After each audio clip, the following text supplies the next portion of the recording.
அனைவருக்கும் வணக்கம். 10 புலவர்களுக்கு அரசர்கள் கொடுத்த பரிசுகள் பார்க்க போகலாம். 2ஆம் பத்து பாடியதற்காக 500 ஊர்கள் பரிசாக கொடுக்கப்பட்டிருக்கு. 3ஆம் பத்திற்கு புலவருக்கும் அவருடைய மனைவிக்கும் வீடு பேறு கிடைக்கணும்னு வேண்டியிருக்காங்க.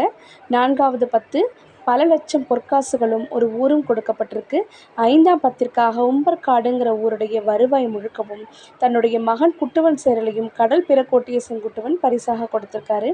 6ஆம் பத்துக்கு 9 எடை பொன்னும் 1,00,000 பொற்காசுகளும் அரசன் கொடுத்திருக்காரு.